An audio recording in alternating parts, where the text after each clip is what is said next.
So good evening and welcome to you all to this evening's public talk and also to our viewers online. Today's topic is Lessons for Life's workshop, and especially in honor for Father's Day, but at the same time this whole week is the Refugee Week. And so when I connect with my own life and appreciate it deeply, we can actually make it work for us. And so life is all about working on yourself on one level, spiritually too, but physically too. And so today here we have with us to highlight the topic, Sister Jasu Ladva. Welcome. And Sister Jasu has been a meditation teacher for Raj Yoga for over 40 years and is based at our London headquarters, Willesden Green, as you know, Global Corporation House. And she oversees various departments within the works and at the same time organizes events for students. And she's a brilliant cook. And she makes very nourishing meals for everyone and anyone in any country or any taste or any, varieties. That's her speciality, and we all appreciate. But more so than that, her spiritual understanding of the deep truths, the wisdom that we get every day from the teachings. She's a master in that, and I've always known that from beginning. She remembers every word to the detail. If you have a question, you ask her, Mr. Jasu, do you know what this means? And she'll have it on the tongue, tip accurately. So I welcome you and allow you to share more. Thank you. Thank you, Sister Kanan. Lovely to be with all of you. Om Shanti. It's been a while, I think, since I've come to Wembley Inner Space, but it's always a pleasure to be here. Sister Daksha, normally I don't actually say yes for programs so much in advance because there's so much change happening in life. You asked me, I think over 2 months ago, will you come for this after Father's Day to celebrate the evening? And I said yes, but then I was thinking what to share.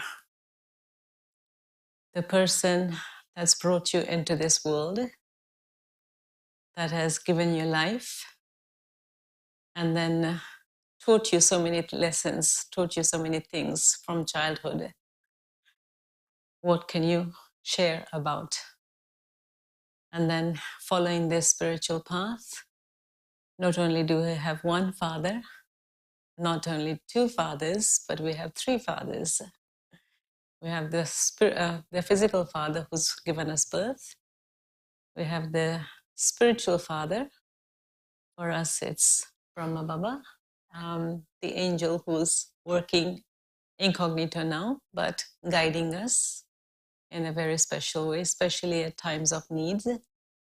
And then the incorporeal father, the father of all souls. One is the father of humanity, and one is the father of all souls. And so much learned from each one throughout life. But I feel every moment there's learning taking place if we are willing to learn.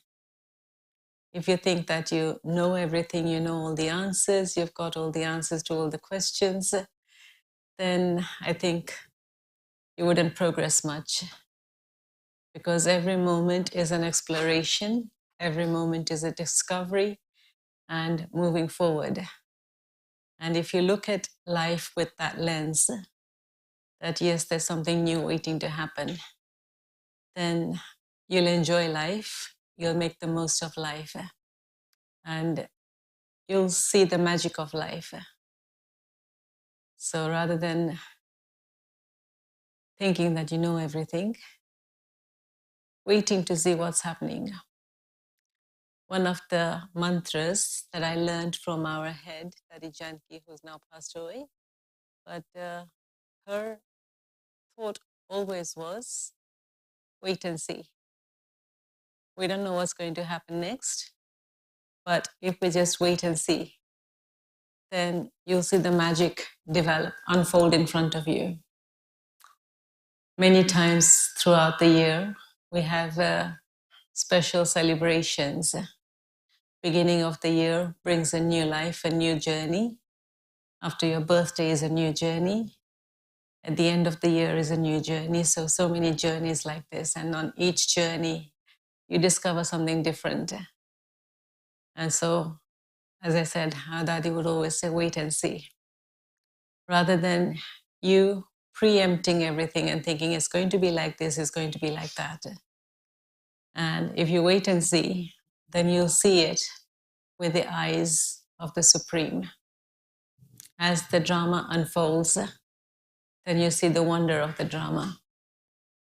If you go to watch a movie, you go to watch a play, the first time you watch it, it's all a wonder. You don't know what's going to happen next. But once you've seen it and you go to see it the second time, you know what's going to happen.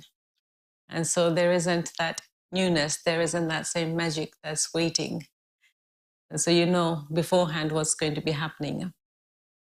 So you don't actually see the magic. So all the time to have this awareness, just wait and see. Wait for the magic to happen. And for myself, throughout life, I think, rather than planning things so much in advance, and then when the time comes for it to actually be put into practical form, you find that so many things have happened from the time that you had made the plan to the time that you have to put it into practice. So many things have changed, and so you have to be open to actually putting the plan into practice the way that you had actually planned. But not to be put out that I had planned it in this way and now it's not happening in the same way. So to be ready to adjust, to be ready to be flexible. When you're flexible in this way, you find that you see the magic happening. If you're not flexible, then you'll be stuck in your mind. Everything will be very rigid. This is how I had planned it and this is how it should be. And then when it's not happening like that, then you get a little bit disappointed, you get a little bit irritated, and you think, why is it not happening the way I wanted it to happen? But of course, drama is so wonderful, it's so beautiful that everything is pre-planned. And we think that I am doing the planning, but everything is already planned and it's happening the way it should happen. But because it's not happening the way I want it to happen, then I get disappointed. So learning to be flexible in that way, that whatever is happening is going to be accurate, it's going to be the best, it's going to be beneficial for everyone, not just myself, but everyone that I'm serving also. So when you actually look at the things that you are responsible for, look at the way that you are doing everything, and if you do it with this awareness that only the best will come out of it, and you go with the flow. If you think I'm going to go as it was planned, whatever was put down on paper, some people like to have their I's dotted and their T's crossed, and it has to happen just like that. So then if there's one dot missing, then there'll be a little bit frustration. Why did it not happen in that way? And there isn't margin for flexibility. So you get stuck with that. Best results are when there is elasticity. Whatever you have planned, you can make it bigger, you can make it smaller. It's up to you. Everything is in your own hands. But to let it loose, like quicksand. Try to hold quicksand in your hand, what happens? You hold it tight and it flows away. Same with everything that happens in life. If you hold on to something very tightly, then it's going to go out of your hands. It's not going to be in your hands anymore.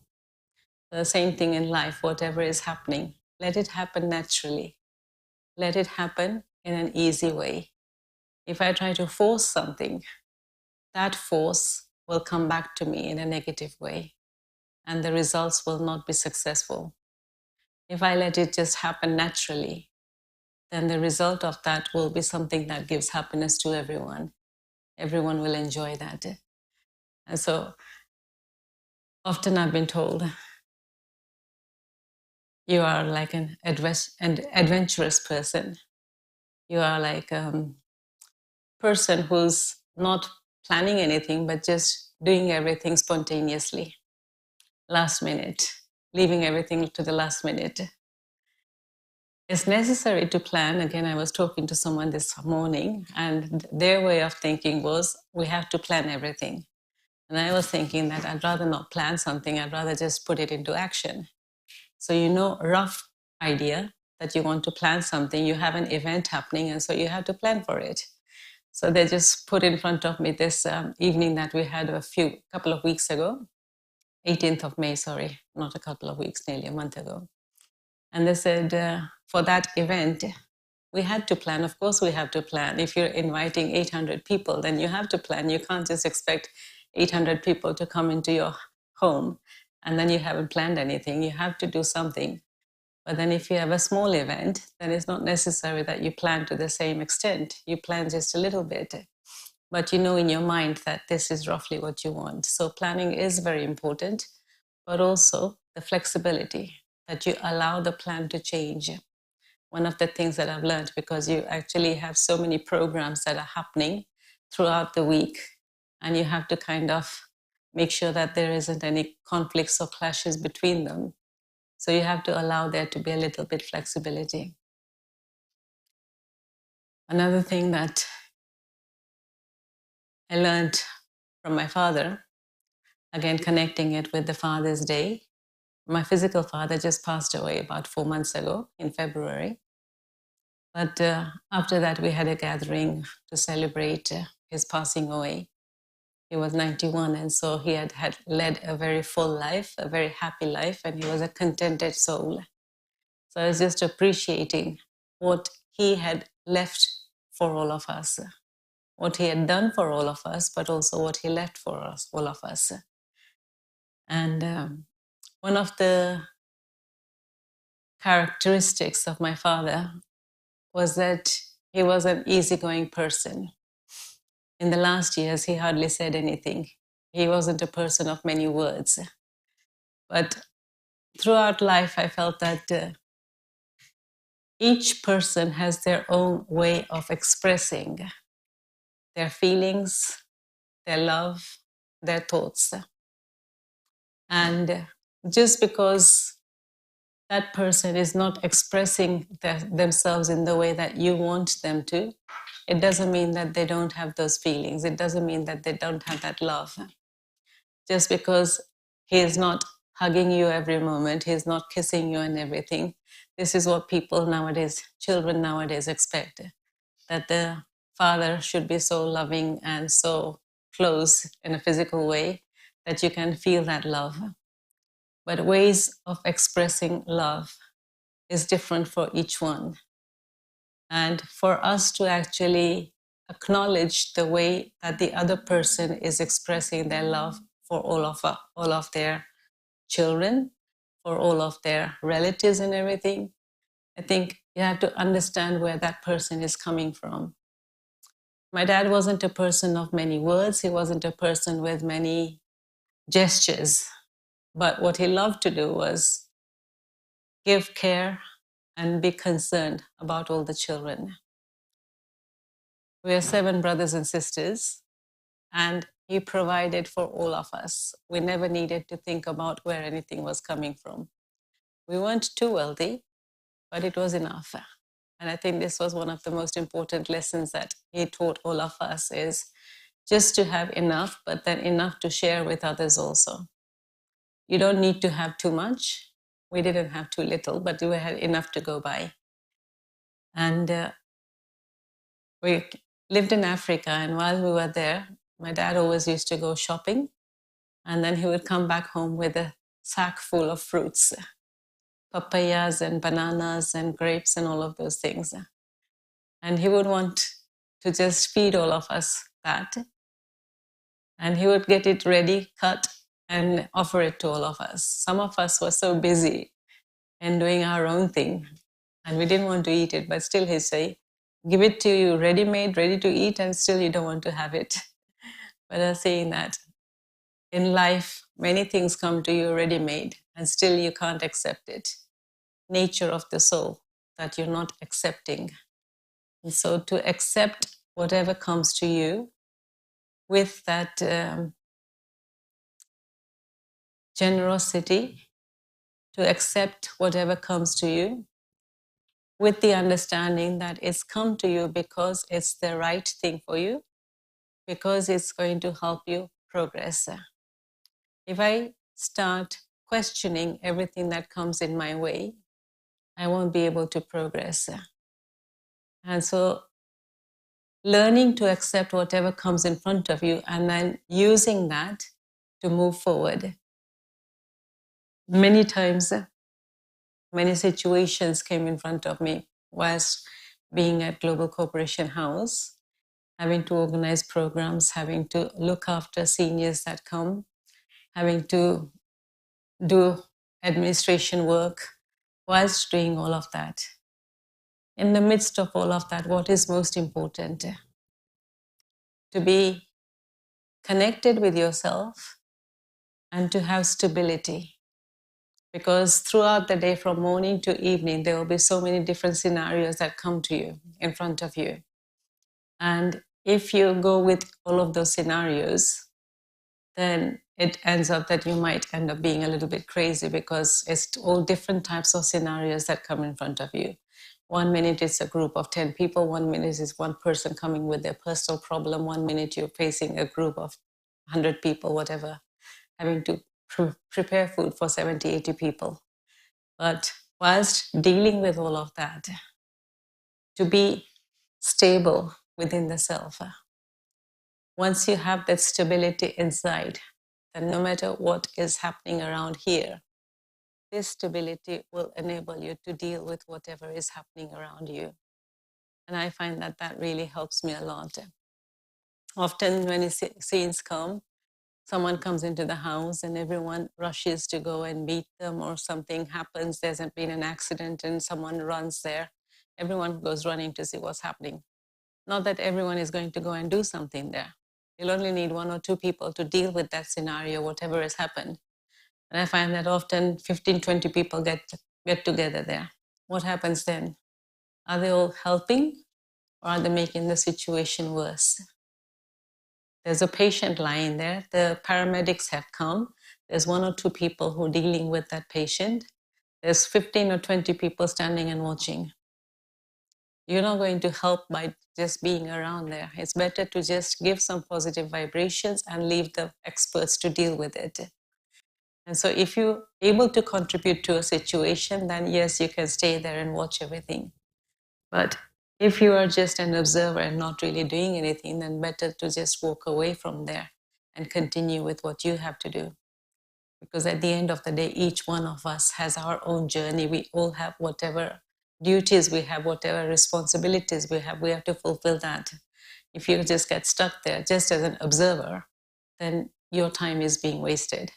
If you're there helping in that situation, then that's fine. But otherwise, don't get involved in what doesn't concern you. I asked someone this evening, what is life's most important lesson that you've learned? And I'll mention it now actually, because I'm going to ask her to speak a little bit. This is Sister Bhavna, who's come from India. She's arrived here with me. And just a few minutes ago, I asked her, what is the most important lesson that you've learned? And she said, not to get involved. Yes, not to get involved in anything and everything. If you have an expertise in something and you give your opinion in that, that's fine.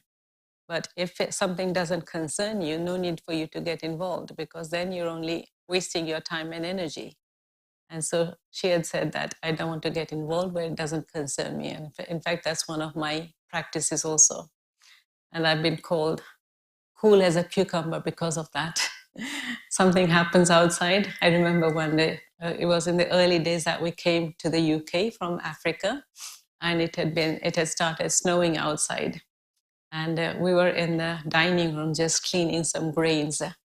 When it started snowing outside, then everyone else ran outside to see it. And I thought, I'll finish what I'm doing and then I'll go. And my cousin who I was staying with, afterwards she commented, everyone else went running out there and you just stayed here, cool as a cucumber, as though nothing has happened, and just continued with what you were doing. I felt it's not like the snow is going to run away in a minute. I can still go there and see it after 10 minutes. And so let me just finish what I'm doing. So not to allow yourself to be distracted from what you're doing, because many things will come as a distraction. So to make sure that you don't allow yourself to get distracted, and then you'll find that you're way off the track from where you had started. And then you have to find your way back to continue the journey again. Another thing was having confidence in yourself. Confidence in yourself and believing in yourself. When I was young and I was at the Polytechnic, we had a group presentation to be done. We were all split up in groups of 4s or 5s, and then we had a presentation to do in front of the whole group. And I was a very shy person. We did all the discussions and everything amongst the group, the 4 or 5 of us, and then we had to present it in front of everyone. And when our time came, all the 3 or 4 people that were in my group, they did their bit. And then when my turn came, no words came out of my mouth. I couldn't speak. My mind went completely blank because I was always afraid of speaking in front of people. At home, when we had guests, then rather than mingling with the guests, I would stay by the sink. I would pretend I was busy and start washing the dishes or doing something like that, rather than socialize, because I just didn't know how to speak to people, what to say. So this presentation happened and I couldn't say a word. Just recently, after my dad passed away, and then we had a gathering at Global Corporation House, the whole family, my physical family, brothers and sisters, and all of them had come. And during the ceremony, I spoke for a few minutes. And my elder brother came up and he said, I'd like to congratulate me on the flourishing after coming to the Raj Yoga Center, that she's able to speak so eloquently and be able to be in front of people. And then he explained, when I was working, before coming to the center, I used to work with my brother and my sister-in-law. And every time I had to, then at that time I was looking for a job also. I had a temporary job, but I was looking for a job. But if I had to make a phone call, I would ask my sister-in-law to make the phone call for me. He said she was so shy, she would not even answer the phone. She would not speak on the phone. So it was so lovely that she's now able to speak so well in front of a gathering.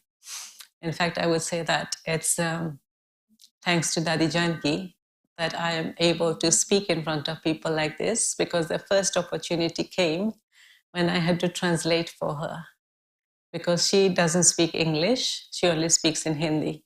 And of course, Sister Jayanti used to be traveling with her for many, many years. And after that, Sister Jayanti would go off other places and Dadi would be back at home in Global House, and there wasn't another person to translate. Sister Manda from Oxford Retreat Center, she used to be there, but then of course she moved away also. So then who's going to do the translation? So then they said, because I spoke English, then she said I should do it. And so I started it, and of course at that time was a real test. You have experts in front of you sitting in the audience and they're testing you at the same time. And that is also, although she doesn't speak the language, she understands that whether you translate it correctly or not. And so if it wasn't correct, then she would correct you. Many times I've been here at the Wembley Inner Space Center with Dadi to translate for her. And if you hadn't translated correctly, she'll pick up on it and then she'll correct you. So it was lovely to be having Dadi as my mentor to actually train me in this way, to be able to speak also. And Dadi would often put you on the spot. She would take you somewhere with her and then she'd ask you to speak something. You wouldn't be prepared, but then she'd still say, share something. And so you'd end up sharing something. In this way, she taught all of us how to be speakers. So in this way, developing our confidence also. So it was lovely to have Dadi as our teacher to develop and to be able to present ourselves in front of other people. Dadi herself said, if I was to do all the talking in English myself, then how would I be able to serve everyone? I wouldn't be able to, you all wouldn't be able to do that kind of service. She didn't have a personal driver. because she said, if I keep one person as a driver, I can't give that service to everyone else, because every time she'd ask a different person to take her somewhere, and the person would be served during the journey, because every moment is very important to serve someone. And so all the different drivers that she would take, it was their chance to be served by Dadi. So in this way, whoever comes in front of you, to be serving them. There was a beautiful lesson also, that anyone will come in front of you at any time, but to be ever ready to serve them. This was also a very important lesson that I learned from Dadi. And doesn't matter what time of the day or night it is, that she would actually give her time freely. And so often I get told, you're too busy, and so we don't come to you. I said, what am I busy in? It's doing things for everyone else. And so if anything ever comes that you feel you need to ask, then don't feel that I'm unapproachable. You can come anytime and ask. And many people say, it doesn't matter what time of the day it is, you ask Jasu to do something and she'll do it. So it's not that I'm there for myself, I'm there for everyone. And so it doesn't matter what it is you need doing, what time of the day it is that you need doing, but to be available for everyone. So again, I was reading this little booklet, and in that said, it said, make sure that you give a minute to anyone that comes to you anytime, because it's very important what that minute would be. It could be a turning point for someone in their life. It could change their life. Just one sentence from you and it will change their life. But I have to be free and open to give that sentence to them, to give that minute to them. If I am being miserly in my time and not giving that time to others, then what is my life worth? Because my life is here for service. I've surrendered my life to serve everyone. And if I'm not able to give a minute to anyone, then what have I done with my life? And so being available for everyone at a moment, not just a moment of need, but any time, I feel it's important to give that time to other people. Another lesson was just having that simplicity. And I would say this came from both my father and also Dadi Janki, having lived with her for so many years. And Dadi would be very proud of her room. She would say to anyone who comes, go and have a look at my room. How simple it is. No clutter anywhere, nothing out of place anywhere. I won't say that my room is like this. It's still a lot of clutter that I need to work on. And so again, an important lesson in life is to declutter, not to have anything extra in your house. In the early years, when there wasn't so much service, then Daddy used to go to the houses of the students. They would be coming for morning class, but then in the evening, Daddy would be free. And so she would organize a class at different people's houses. And when she would go to their house, she would go around the whole house and look at everything. She would even open the cupboard sometimes. Of course, the mothers wouldn't mind it. She would be checking to make sure that everything is put away neatly and tidily and everything is in its place. And sometimes Dadi would, the next day in the morning class, she would tell people, she would comment on what she saw. Dadi was not afraid of speaking her mind. So whatever she saw, she would mention in the class the next morning. Sometimes, of course, she would tell the person directly also that you need to kind of declutter, you need to get rid of some of the things, because whatever is around you, that's a mirror of whatever is inside you. So if this is clean and clear, everything around you will be clean and clear. But if there's a lot of clutter around there, it means there's a lot of clutter in there also. And so to keep the mind so clean and clear, if the mind is clean and clear, then it's possible that you can actually spend a few moments with yourself in that stage of contemplation. Otherwise, all the clutter in there will come in the way and you won't be able to stabilize your mind. So to be able to keep the mind stable, clean, clear, then reflection of that is outside. Everything is also nice and neat and tidy. Another person I asked, what is the most important lesson that you've learned in life?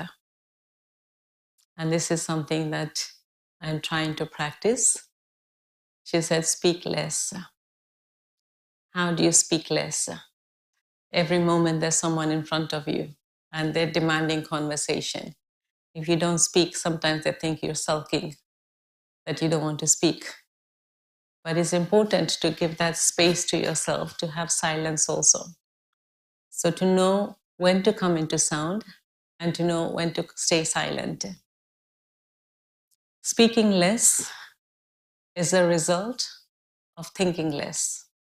If there's so much thinking happening inside, too many thoughts in the mind, it's not possible that you'll be speaking less, because whatever is in the mind, that's what's going to come out.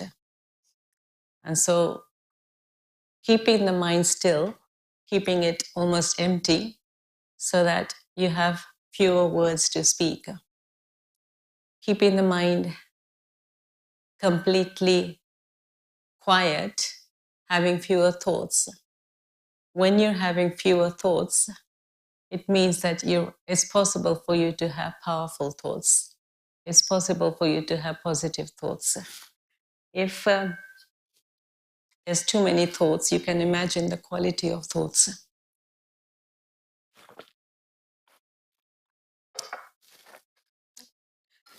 Too many thoughts in the mind, it's like a maze, like a jungle. The thoughts are just running wildly and freely. There's no direction.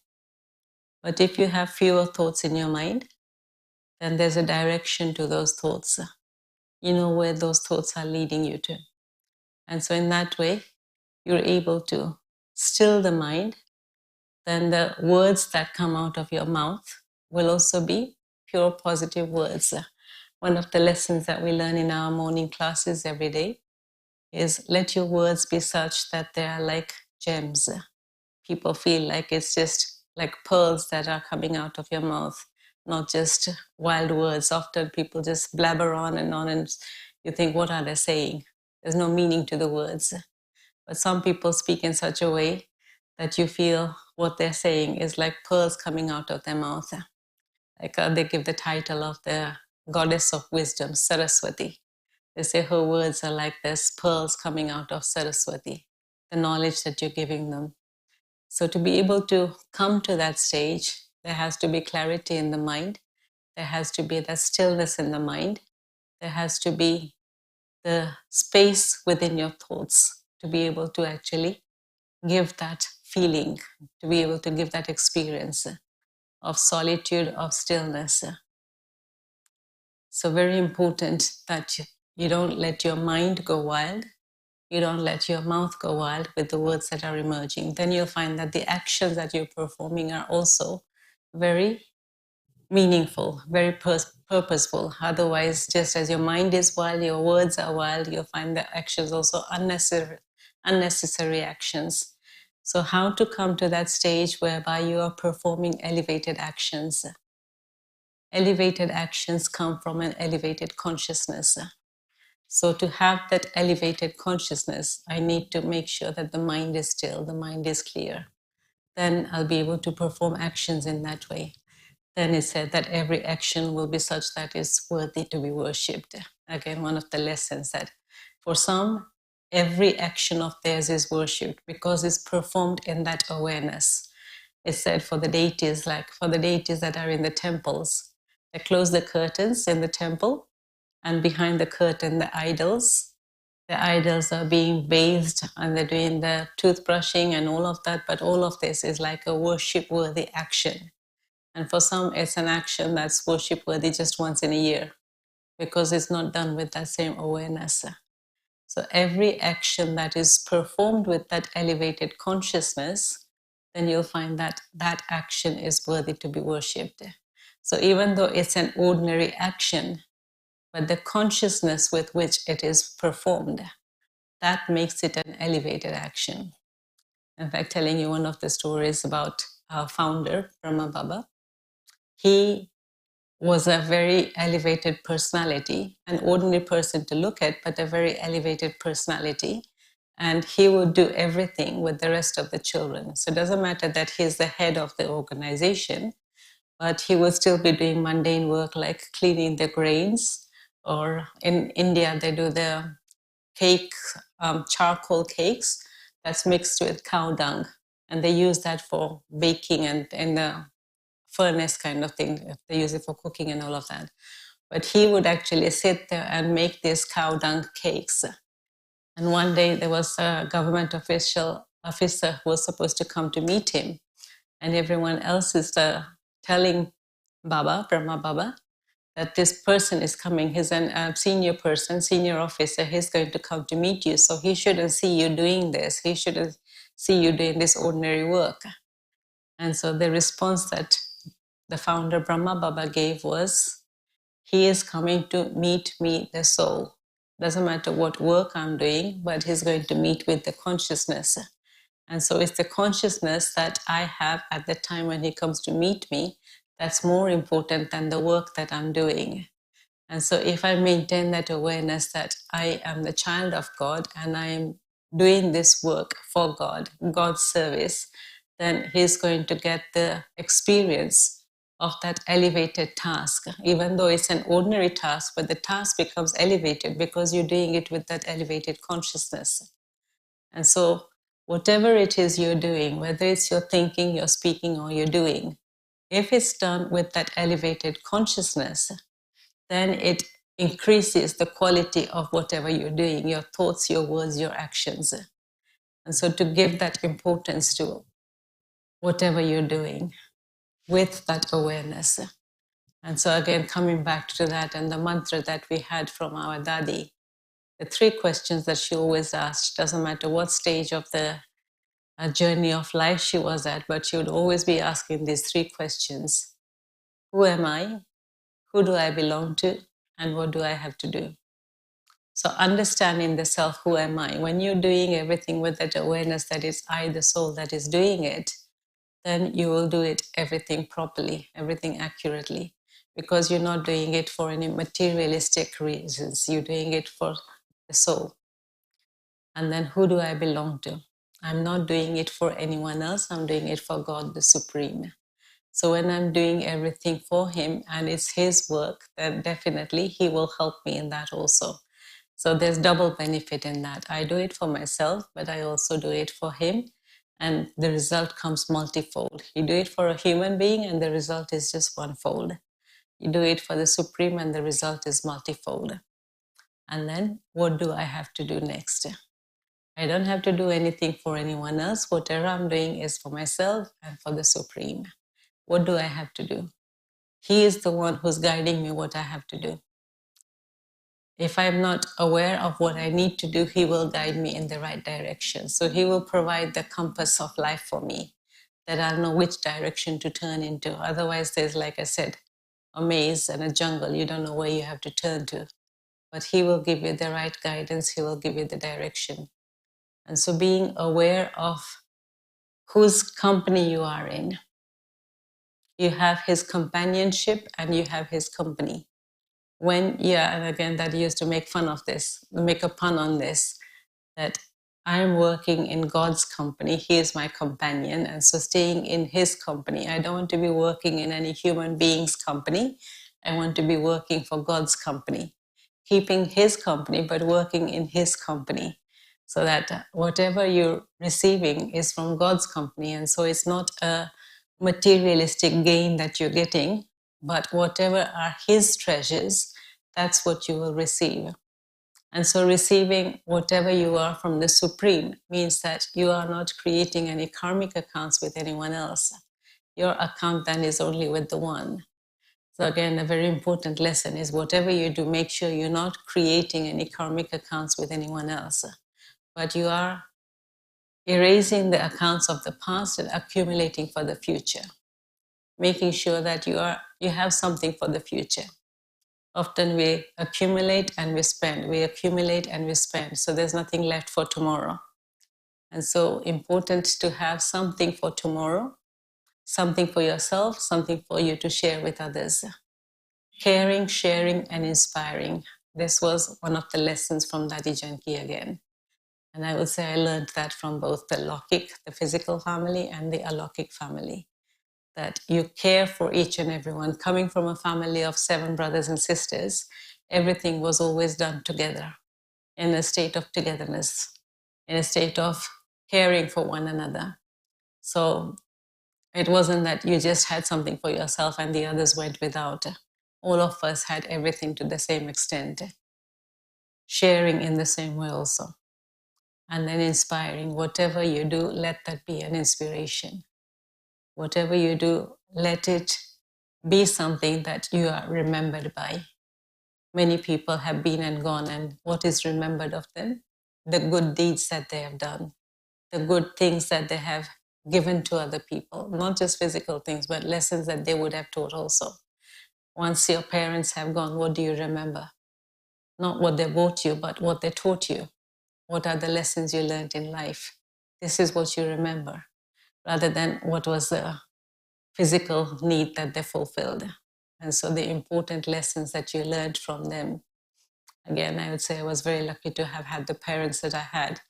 Thanksgiving to both mom and dad, in a sense, that they have given you the life that they did, but they also taught you the important lessons of life.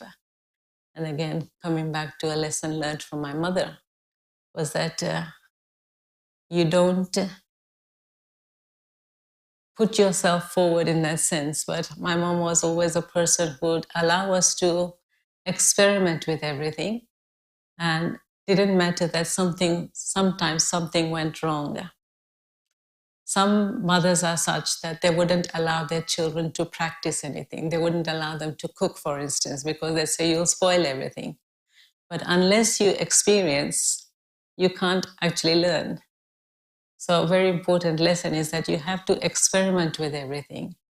And only when you're experimenting are you able to learn. If there's no experimentation, you won't be able to move forward, because you think that I can't do this, and so I'm not going to do it. So it means you're never going to learn how to do it. If you can't do it, you do it. There's always a first time. And so once you do it, the first time may not be perfect, but then they say practice makes perfect. The more you practice, the better you get at it. The more you keep on doing it, it becomes a natural habit, to such an extent that it becomes natural nature. And this is actually what we need to do in our meditation, in our spiritual journey also, that we practice meditation. Why are we practicing it? So that we become perfect in it. The more we practice our meditation, the better we get at it. And then you find that the mind becomes very still. The mind is able to become calm. If you just think the mind's going to become calm just like that, you say, okay, mind, stop thinking, and it's going to stop, it's not going to work. But you have to practice. Let the mind become still. Once the mind becomes still, then you can actually experience that stillness and silence. But it won't happen instantly. It won't happen overnight. It needs a lot of practice. And so the more I practice, the better I get at it, and I'll see the results of it. And seeing the result of it, I'll be inspired to do more of it. In the early years, when they used to do meditation, they didn't have all this expansion of the knowledge and all of these pictures and all of that in the early years. But what they did used to do is just the awareness of the soul. I am a soul. And in fact, even the knowledge of the soul was not that refined as we have it now. And they just had the awareness that I am a soul. And they would sit whole night in meditation, connecting with God, and experience His power.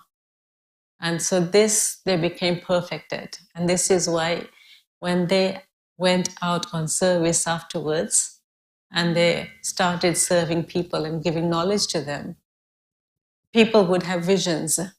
It was because they had practiced. The meditation had been practiced to such an extent that they were able to give a vision to whoever came in front of them, not through their own consciousness, but because they were able to connect with the divine. So hours and hours of meditation allowed them to come to that stage whereby whoever came in front of them, they would grant a vision to those people.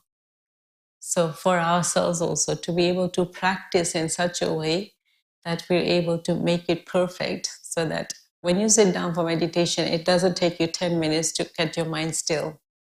You tell your mind, okay, stop thinking, and within a few seconds, you're able to stop thinking. That's because you've had the practice. If you haven't practiced it, then it won't happen. And so many lessons learned in life like this, and to be able to use them.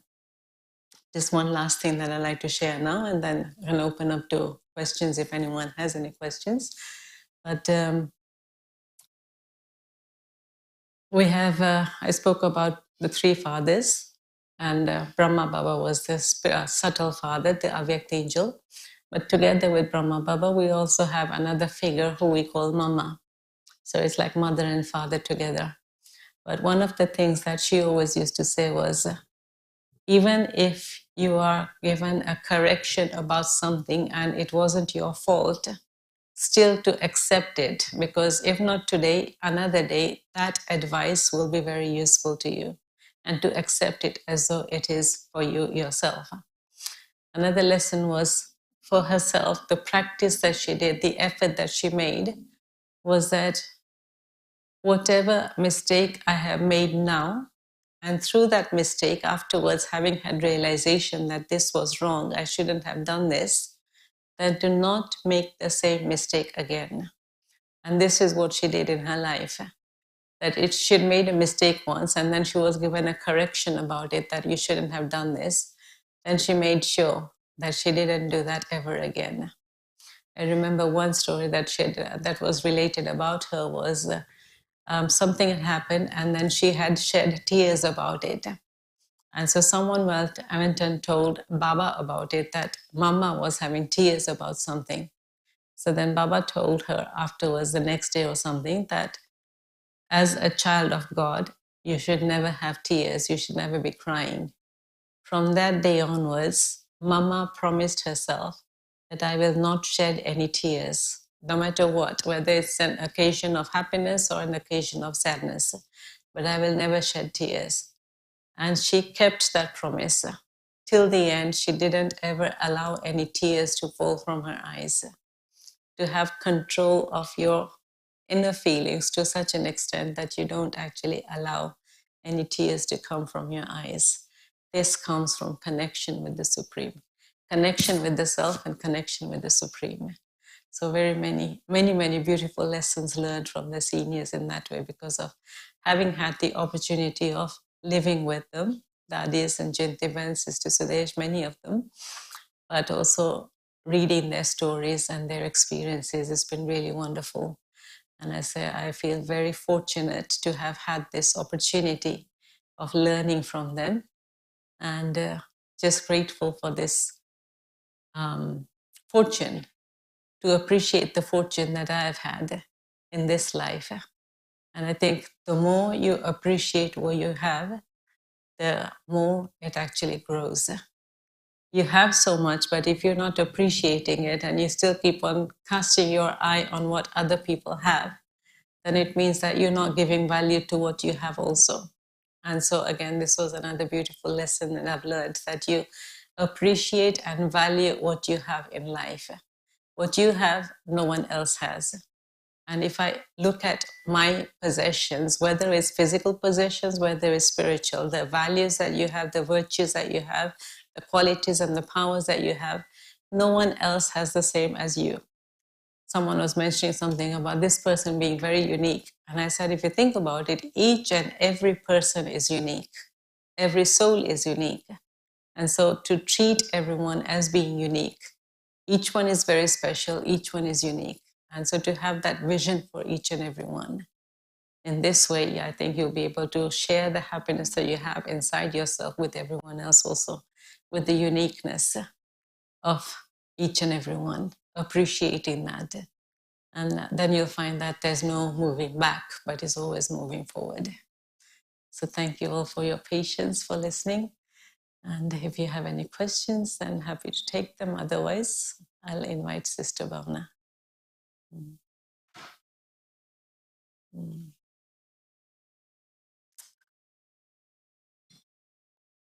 Any questions? Yeah. Yes. Shedding tears is bad. Shedding tears. Shedding tears is not bad, but normally they say shedding tears is because of some kind of sorrow inside. People normally cry either when there's happiness and there's joy, and that is definitely not bad. But if someone is shedding tears because of some kind of sorrow or some negative feeling or something, then it is considered that being a child of God, and then being a child of God means you've got everything that God has. You have everything of His, and having all of that and still you're shedding tears, it means you're not valuing what you've got. And so that's why Baba would say that as a royal person, as a child of God, it's not good for you to be shedding tears. Happy tears are good also, but Baba wouldn't want that also, because we want to have a stage of balance and equanimity. So again, one of the lessons that I actually missed talking about was to be in a stage of equanimity in such that you don't get very overjoyed when someone praises you, because when that happens, then the moment someone says something negative about you, then they're going to put you down.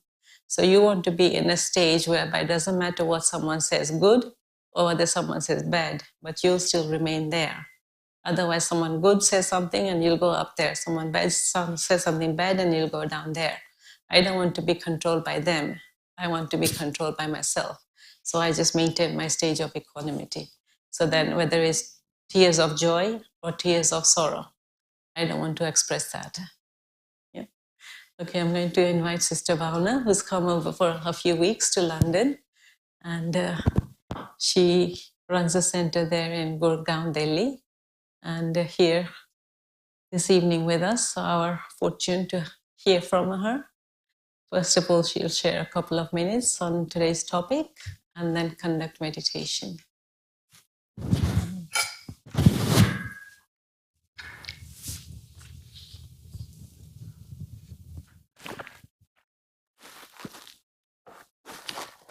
Om Shanti. Very useful, practical, and important things we listen via Jasu Bhen. You think very useful and practical if we use in our life, day-to-day life, so we can experience these all values. And I observed whatever she shared, I observed in her life also. Your life is becoming like this. And what I learned from my father also passed away before 3 months, and I learned many things from him. He never gave up in his life, and he was so courageous, and impossible word hasn't in his dictionary.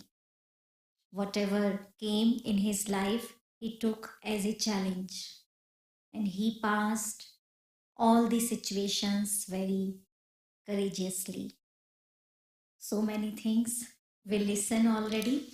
So let we meditate and experience the vibrations and feelings. So just sit back, relax yourself, relax your body. If you hold anything in your hand, just keep aside.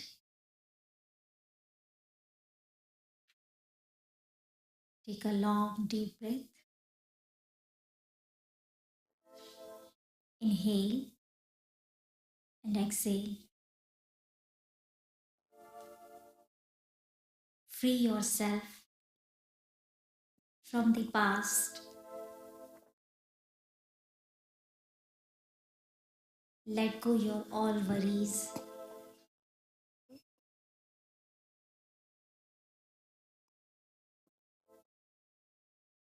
Be in the present.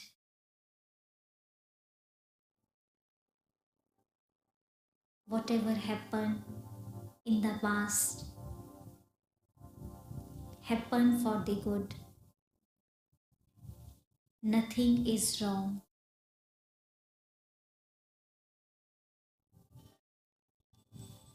Whatever is happening in your life, happening good. Accept everything. And whatever will happen in the future will happen very, very good.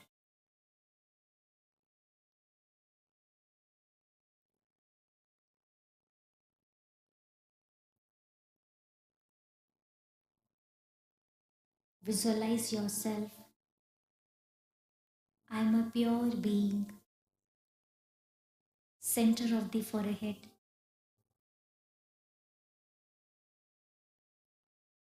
a shining star,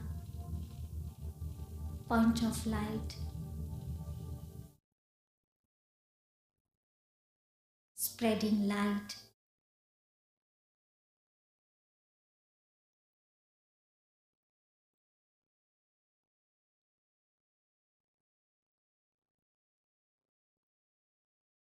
peaceful vibrations spreading through my body.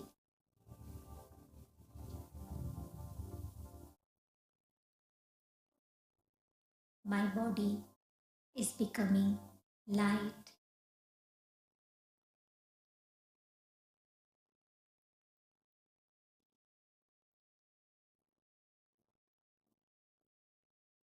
What lessons you learned from today?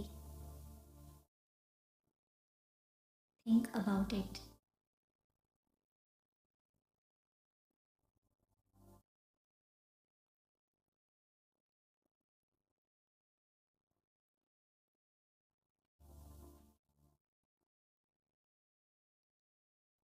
I am a powerful being.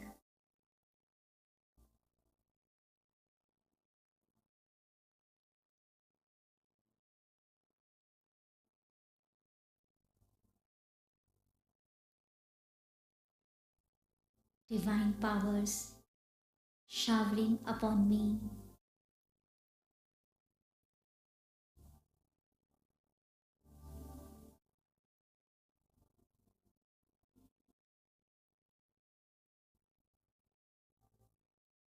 I am completely stable from the inside.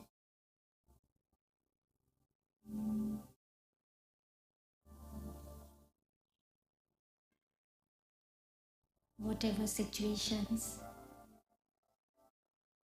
comes in my life,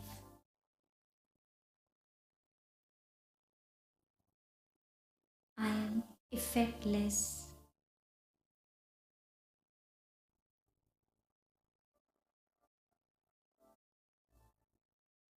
I am completely safe.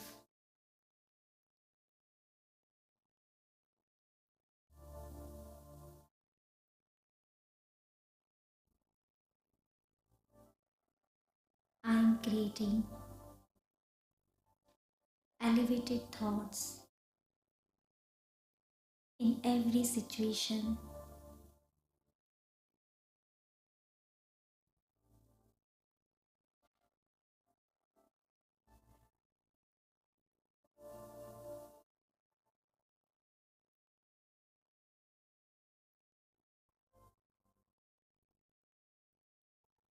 I am creator of my own thoughts, feelings, and behavior.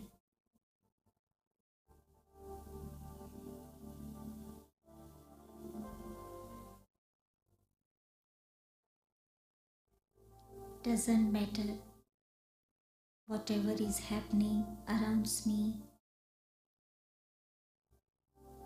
I am powerful. I respond positively.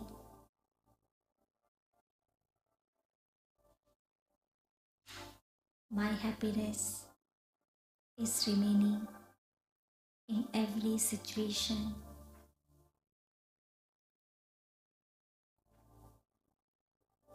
My inner peace is most valuable. Don't give up it.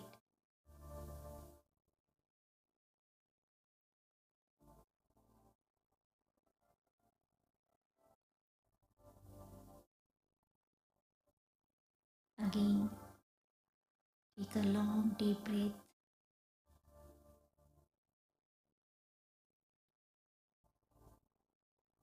Relax yourself.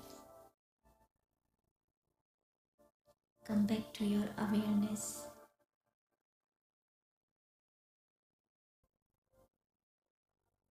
Slowly open your eyes. Om Shanti.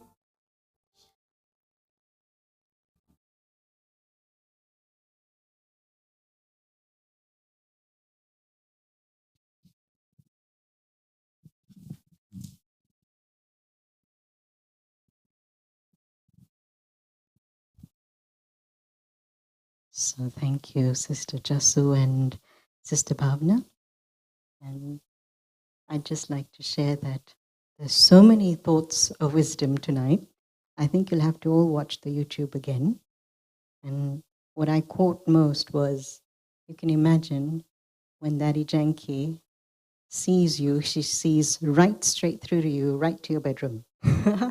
And to make sure that everything is in order and tip-top and love and care that goes behind that. That's a real father, I would say. The father who actually cares about the child, but at the same time, to have a flexible attitude when it comes to working, isn't it? Ready to just go with the plan, but at the same time, if there's anything that needs to be shifted, to have that flexibility. And so that's a very important skill to remember. Hard to do, but with, I think, practice, it can happen. And so just a few announcements for next week. The talk is International Yoga's Day. So bring on those who'd like to do a few stretches. And the exercise is going to be a bit more entertaining than usual. And the topic is steps to build emotional fitness. Think, believe, become. So come along, and as usual, our meditation sessions are Monday and Thursday, 7 to 7:30 in the evening. So you're most welcome to join in-house and also online. And Sundays, 10 to 10:45. It's online. So your Sundays, should you wish to join and connect, stay connected. And thank you. Om Shanti.